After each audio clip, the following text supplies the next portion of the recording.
Attention, il ne faut pas confondre réalité virtuelle, visite virtuelle et réalité augmentée. La réalité augmentée, on connaît tous le sujet Pokémon Go. Donc on va utiliser son téléphone et on va avoir une interaction sur le téléphone, notamment un Pokémon qui va apparaître dans le cadre de sa caméra. En revanche, tout ce qui est réalité virtuelle, comme je le disais, c'est ce qui va être disposé dans un casque, ces fameuses lunettes de réalité virtuelle. Si on prend la visite virtuelle, elle en revanche va plutôt être disposée sur un ordinateur, une tablette ou un mobile, et sur principe c'est un jumeau numérique, donc une copie de la réalité.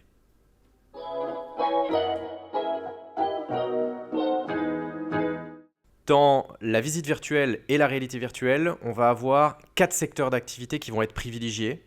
Le premier, et le plus gros pan de chiffre d'affaires aujourd'hui de Virteam, c'est la partie RH. Donc on va accompagner des ETI, des grands groupes, parfois des PME, qui ont pour objectif de recruter des collaborateurs ou d'onboarder des nouveaux collaborateurs. On l'a dit juste avant, l'objectif, on met un contexte dans le cadre d'une entreprise et on va permettre à une personne qui souhaiterait candidater de voir l'environnement dans lequel elle va être demain.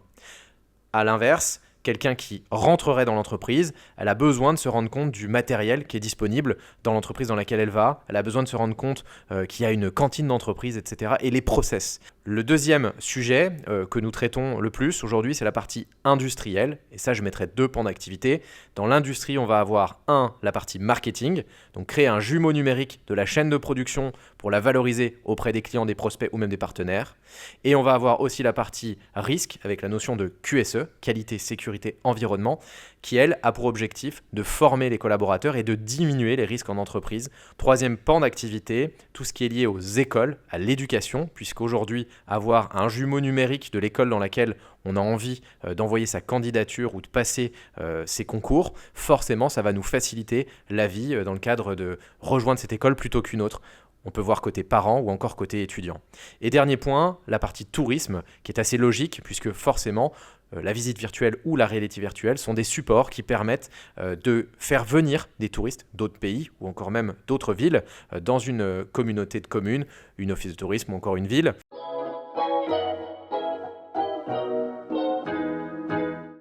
On peut faciliter la vente forcément avec ces outils-là. Je vais prendre l'exemple de la visite virtuelle. On va, dans le cadre de la recréation finalement d'un environnement, on peut prendre un exemple de showroom, si on parle de retail par exemple, ou encore d'une école, j'en parlais tout à l'heure. Une école, si on a le contexte de l'école, des bâtiments, souvent c'est un élément différenciant, c'est un élément valorisant pour l'école, on va pouvoir mettre en avant ces équipements, cet environnement-là, le mettre à disposition à des étudiants qui sont à distance, qui n'ont pas forcément la capacité de se déplacer, et forcément ça va déclencher l'envie d'achat quand on va se dire « Ah bah c'est dans une ville qui m'intéresse, on a valorisé la ville, c'est dans un environnement qui m'intéresse puisque je vois que les infrastructures sportives sont développées et moi ce qui m'intéresse en dehors de mon diplôme c'est de faire du sport ». Vraiment, c'est ce qui va nous pousser à la consommation. Et côté réalité virtuelle, on le voit de plus en plus, c'est des usages sur salon. Forcément, je pense que tout le monde l'a déjà vu, on se déplace sur un salon professionnel et on a des stands sur lesquels il y a des casques et quand on met le casque sur la tête, ça fait venir énormément de monde. Ça nous permet encore une fois de nous projeter dans l'environnement de la marque et forcément à ce moment-là, quand on est projeté et qu'on mémorise l'information, je reviens beaucoup sur ce sujet, eh bien on mémorise cette marque, elle est ancrée en nous et forcément on va avoir plus de réflexes pour aller acheter cette marque en particulier.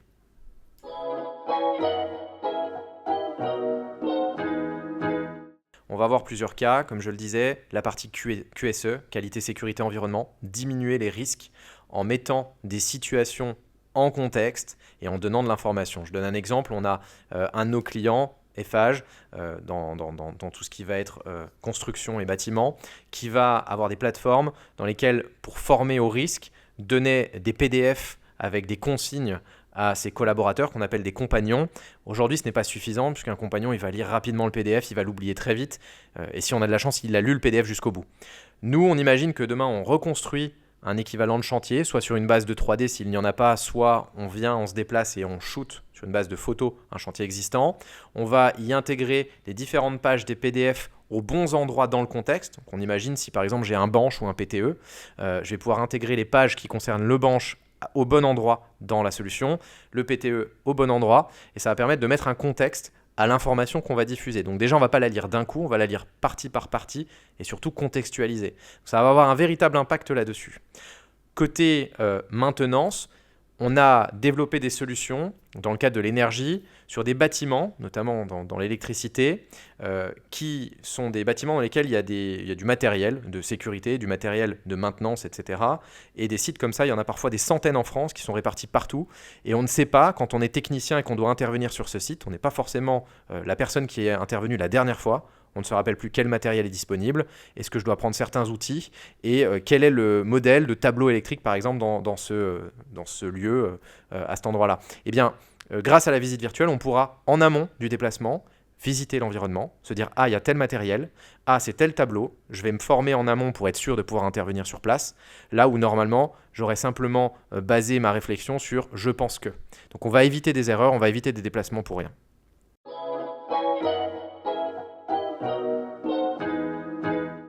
Grâce à la visite virtuelle et à la réalité virtuelle, on va avoir un impact forcément sur la relation avec les clients, puisque, encore une fois, en rendant transparent la relation qu'on va avoir avec eux, par exemple en répliquant sa chaîne de production, en montrant que c'est du Made in France, par exemple, en montrant qu'on utilise les dernières machines innovantes qui respectent des empreintes carbone, par exemple, en mettant toutes ces informations, on se rapproche de son client ou de son prospect, en lui donnant des informations qu'il n'aurait normalement pas, et en cassant cette barrière en fait de distanciation.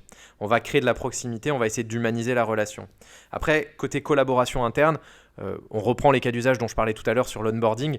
Effectivement, c'est plus facile pour un collaborateur quand il connaît très bien son bâtiment, même s'il ne s'est pas déplacé dans les différents étages, pour savoir à quel étage est la compta, si je veux aller au self, c'est à quel étage, etc. De favoriser une collaboration quand on a des collaborateurs qui savent de quoi ils parlent et où se situe quoi. J'ai un exemple et une anecdote là-dessus. On a un client qui travaille dans l'aviation qui nous disait qu'en moyenne, un nouveau collaborateur chez eux, c'est entre 3 et 6 mois pour se repérer dans les bâtiments. Il faut savoir que c'est 3 bâtiments qui sont éloignés les uns des autres, sur lesquels il faut prendre des bus. Donc c'est en moyenne 3 à 6 mois pour un ingénieur qui travaille dans cette entreprise pour aller justement d'un bâtiment à l'autre et de comprendre où est la salle de réunion B12, etc.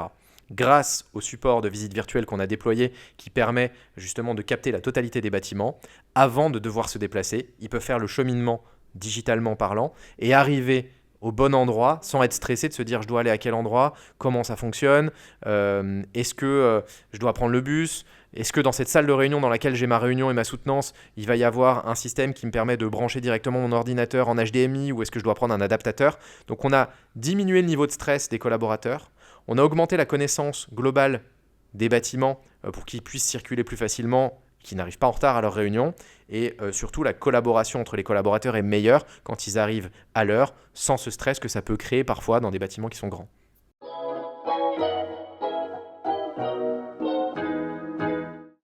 Ce qu'il faut savoir quand on va rentrer sur un projet de visite virtuelle ou de réalité virtuelle, globalement c'est la même chose technique, il va y avoir un point extrêmement important dans la sélection du prestataire et de la solution qui va être retenue.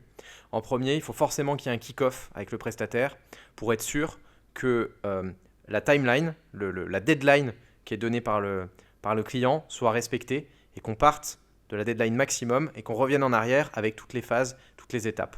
Quand on fait une visite virtuelle, il y a plusieurs étapes, plusieurs métiers qui sont impliqués. Le premier, il y a un métier d'organisation chez Free de Projet. Le deuxième, il y a un métier de shooting, donc on va devoir shooter avec des appareils photo ou des drones sur place. Le troisième, il y a un métier de montage, donc on va devoir monter ça dans un logiciel spécifique avec des solutions spécifiques pour avoir cet effet 360. Et quatrième point, il y a un effet de code qui va nous permettre d'intégrer tous ces éléments cliquables et ces interactions qu'on va avoir qui vont rendre ces supports dynamiques et intéressants.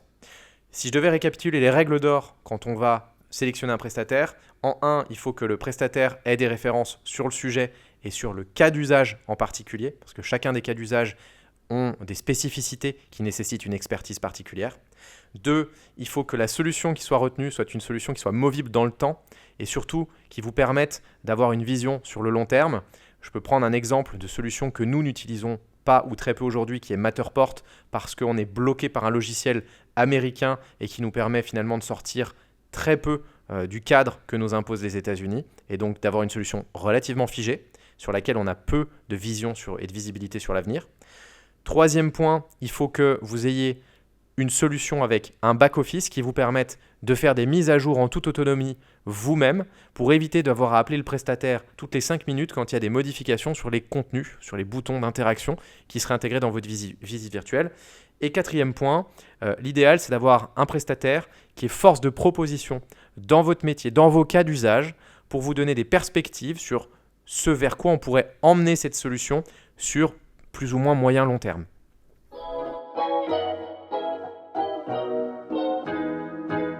Ah, ça, c'est toujours la question à 100 000, combien ça coûte? Alors, j'aime bien utiliser la maxime pour sourire, de dire, c'est comme quand on me demande combien coûte une maison. Ça dépend où est la maison, est-ce qu'elle a une piscine, combien il y a de pièces, est-ce que c'est du haut de gamme, est-ce que c'est du moyen de gamme, est-ce que c'est du bas de gamme. Tous ces éléments, en fait, vont constituer le prix d'une visite virtuelle. Je pense qu'il faut voir les choses différemment. Quand on a un sujet de ce type-là, nous, on le traite de la manière suivante, avec nos 3 points. Le premier, c'est le sujet. Quel est l'objectif? À qui on s'adresse? Qu'est-ce qu'on doit faire? Le deuxième point, c'est le délai. Est-ce qu'il y a un délai qui est relatif à une action, qui peut être par exemple un salon sur lequel vous avez besoin de la solution? On peut prendre l'exemple, nous récemment, du salon de l'agriculture pour le conseil départemental du Var, pour qui on a produit justement une visite virtuelle. Pour le coup, c'était même une réalité virtuelle dans les casques pour mettre en avant le territoire du Var durant le salon. Donc ça, le délai, il est important puisqu'il va aussi déterminer la solution qui va être gardée, les technologies qu'on va mettre en place. Troisième point, c'est le budget, effectivement. Donc combien ça coûte? Ce que je peux vous dire, c'est qu'aujourd'hui, il y a des solutions qui démarrent à quelques milliers d'euros, comme des solutions qui vont à plusieurs centaines de milliers d'euros, qu'il n'y a pas de meilleure solution parmi ça, il y a simplement une corrélation entre est-ce que ça répond au sujet, est-ce qu'on arrive à répondre au délai qui est demandé, et surtout, dans le cadre du budget, est-ce qu'on a optimisé au maximum le budget qui était présent par notre client pour avoir la solution la plus adaptée et surtout, logique, la plus héroïste, donc celle qui va avoir le ROI le plus rapide possible.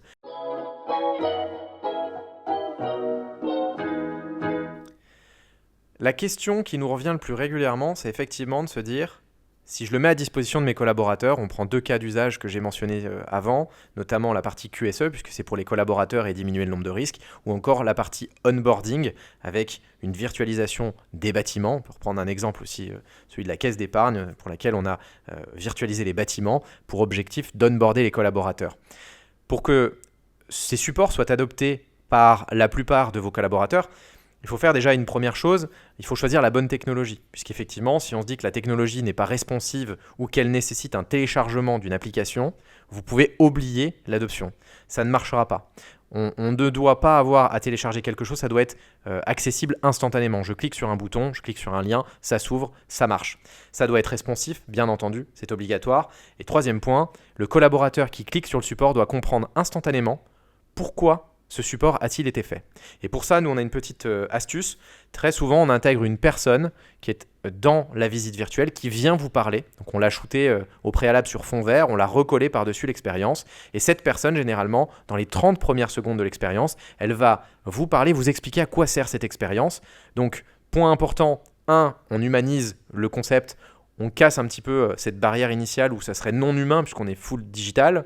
2, très souvent, on tombe sur un collaborateur qu'on connaît, donc forcément, ça crée de la proximité, même si c'est digital. Et 3, puisqu'on nous explique les règles, on est un peu sur un livre dont vous êtes le héros, mais digital, et bien tout de suite, on sait ce qu'on peut faire, on sait qu'on va être maître de l'expérience dans le 360.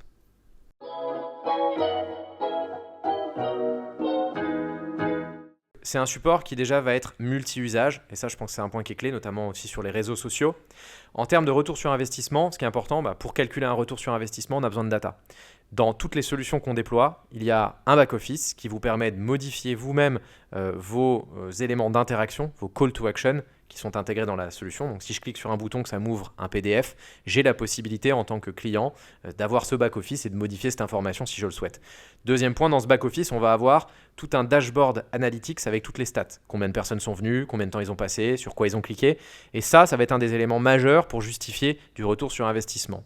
Je vais donner quelques chiffres clés. On l'a dit, la rétention d'informations, on est sur l'ordre de 75% de ce qui est fait sera retenu pendant plus d'1 an et demi. Et autre statistique, le taux de rebond, donc le nombre de gens qui viennent sur le support et qui quittent le support sans n'avoir cliqué nulle part. En moyenne, sur un site web e-commerce, il est de l'ordre de 60-70%. C'est-à-dire que plus de 6 personnes sur 10 qui viennent vont quitter votre site sans même y rester plus de 5 secondes et cliquer quelque part. Et bien sûr, de la visite virtuelle, il va être de l'ordre de 7%. C'est-à-dire que 93% des visiteurs vont avoir une action et vont continuer la visite. Dernier point, le temps moyen de consultation de ces supports, il est de plus de 4 minutes 30, ce qui est extrêmement long quand on sait qu'une visite moyenne sur un site web, il est de l'ordre d'une minute 20, une minute 30.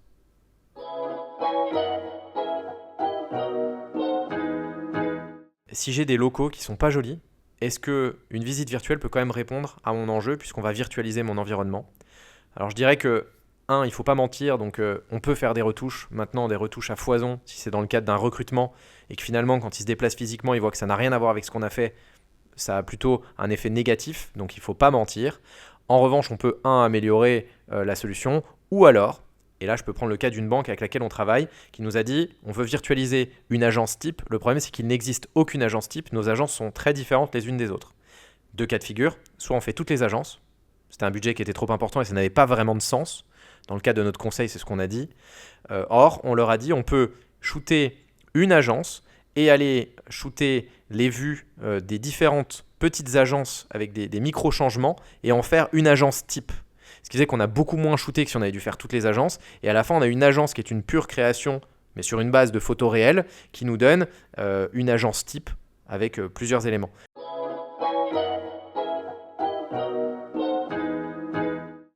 Les nouvelles tendances autour de la visite virtuelle et surtout de la réalité virtuelle, c'est l'intégration de l'intelligence artificielle au sein de ces supports. On va l'intégrer de la manière suivante. Je donne un cas d'exemple. Admettons, vous êtes dans une visite virtuelle d'onboarding de collaborateurs, donc vous pouvez vous déplacer dans les locaux, on imagine nos locaux ici virtualisés, on se déplace dedans. Ça c'est la visite virtuelle, mise en contexte, on se déplace, on clique, il y a des boutons d'information qui nous disent il y a ça dans la salle de réunion, il y a tel plat à la cantine ce midi, etc. Admettons cette fois-ci que le collaborateur se dise je me pose une question sur si je perds mon badge cantine, comment ça se passe ? Eh bien dans le cadre de son expérience 360, il va avoir un chatbot sur le côté dans lequel il va pouvoir échanger et il va avoir des réponses en temps réel sur la base des documents de l'entreprise. Donc on l'explique, il a le contexte de l'entreprise en 360, donc ça le met dans un contexte de vision, de visualisation de son environnement, et à côté de ça, il a le chat qui va l'aider en lui donnant des réponses à des questions sur la base des documents de l'entreprise elle-même. Le mix de ces deux technologies, c'est clairement l'avenir aujourd'hui. Il y a d'autres pistes de réflexion que l'on surveille. Ce que l'on sait, c'est que l'IA a donné un énorme coup de boost à ces solutions réalité virtuelle, visite virtuelle, puisque on les met souvent dans le même panier. C'est des solutions numériques, technologiques qu'on va vouloir intégrer pour augmenter la digitalisation ou, si j'utilise un des termes clés, le change.